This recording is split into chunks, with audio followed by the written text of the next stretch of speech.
Australians who would fly out here, and then they would set up like Tin Pan. They would go to everybody, try to get all these rights set up for the next time they fly out here. So they wasted the flight money and the hotel money just to try to set up rights for the next month they came down. So the first feature we put in was the geolocation feature. So in Canada or in Australia or anywhere in the country right now, you could just put your profile somewhere else. So they could be in Canada, geolocate their profile to Nashville, swipe with you guys down here so that they could set up a right date and then just fly down.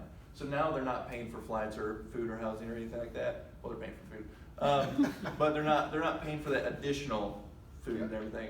But now people who do online rights too, if you're in Australia, you don't want to fly out here, but you need a top liner, I mean, you go put your profile in LA and just find someone who's willing to write online with you.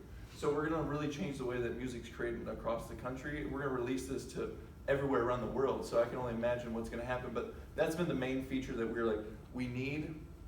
So, and also, what we needed to get this out there was like, okay, people need to be able to connect. So they have to have the swipe right, swipe left. They need to be able to message each other. So let's put the messaging in there. And they just need to know where people are at. So those are like the three things. When you're building out something like this, you have to like, we had to lay out everything. Like write a dictionary, don't need that. Like you don't need that to actually write. Okay, a little scrolling notepad, you don't need that to write. So we just put this down to like the most minimal thing that you can have to still be successful. And then we've grown from that.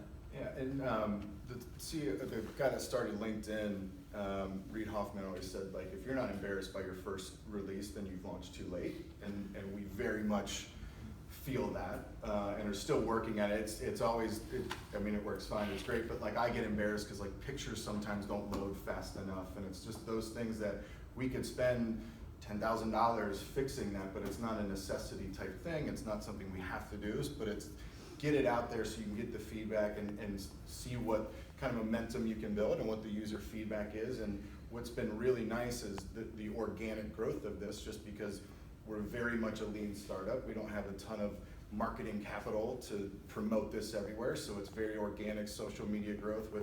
We have 4 interns from Belmont who are all amazing, and that type of stuff is what we needed to figure out how to make scale as we continue to grow and do this thing. But you know, for us, I think as I'm talking to people, I still have that fear sometimes if the picture doesn't load fast enough. But like that's just us being very critical. No one actually, like, it's not a dating app, right? It's just like it helps visually, but like we just want people to write. And so, but with this geolocation feature that he was talking about, what's nice is in the free form text, people can put in there like, hey, I'm going to be in a certain city at these dates looking to set up those rights, which is really nice because that way it's, oh, great, I know that that's happening, and now we're starting to get a lot of success stories and promote a lot of songs from songwriters that have met on the app. And so like goal now is, you know, there's 15 of them, but like one big one is to start seeing successful songs come out of it and be like, these two people weren't next to each other,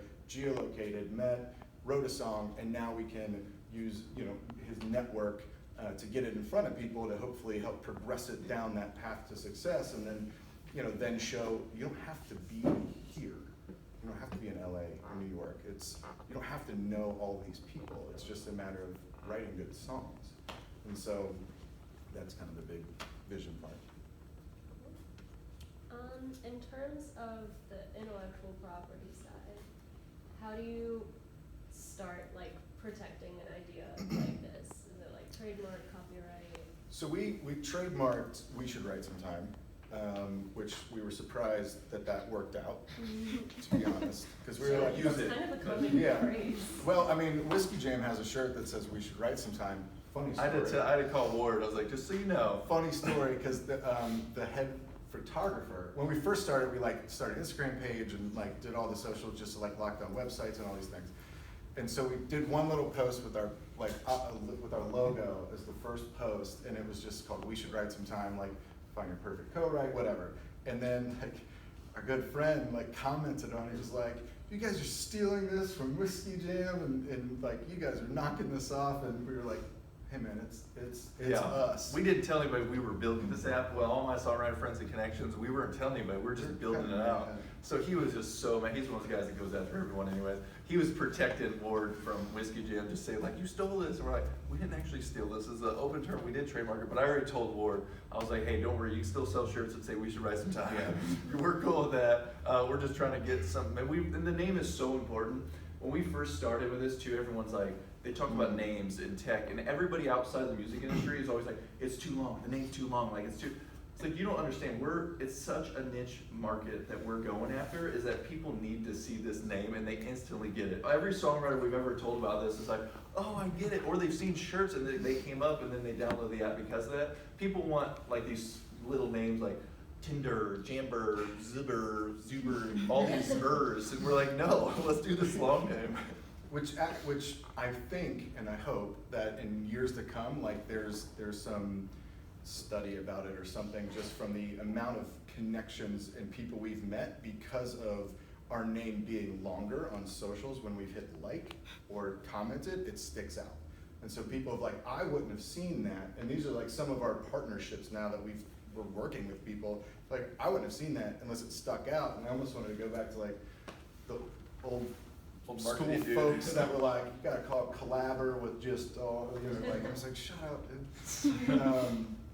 But yeah, so the trademark process, I mean, to me, I was like, I don't know what to do. And so I first started, I can do this on my own. Like, I wanna save the money, let's see how it goes. And then quickly realized, I don't know what I'm doing. And so there's so many different classes and things that you have to register for it. And so it was just the phrase, we should write some time. Our logo isn't trademarked. I mean, we can go through that process, but it's not a super necessity at this moment, but the name for sure. And so I talked to a good friend that's a lawyer, and I said, hey, what would be the best route for this? And he's like, for you guys right now, LegalZoom. Like, LegalZoom will give you 2 account manager people for your name, walk you through the entire process, and it's $1,000. And he was like, we could do it, but it'd be 5,000 retainer plus whatever hours. And I was like, okay, go LegalZoom route. And so it was funny because when we first started it, they go, all right, so thanks, we got your application, all the information. We'll let you know in 8 months to 5 years. I'm like, what? Like that is such a wide gap, government. Like, just can't you be more specific about this? And they're like, we go at our own pace. But it actually ended up being like 9.5 months when it kind of came back, and it's like a 700-page document in a PDF file, and I was just like, so do we have it or no? Because I'm not reading that. And so that it wasn't a terrible process at all. It was nice because there are services like that you can outsource that are a lot cheaper and help you walk through the entire thing. And you'd only want to do those resources for things like that, like trademark, copyright, these things are very specific that people do all day, every day. But when it comes to like actual investor agreements, your LLC documents, all those stuff, that don't go to LegalZoom for that kind of stuff, because you need that to be very specific, be very protected. So I just want to make sure you don't want to set up your whole company via LegalZoom. Yeah. And so for the IP for the app,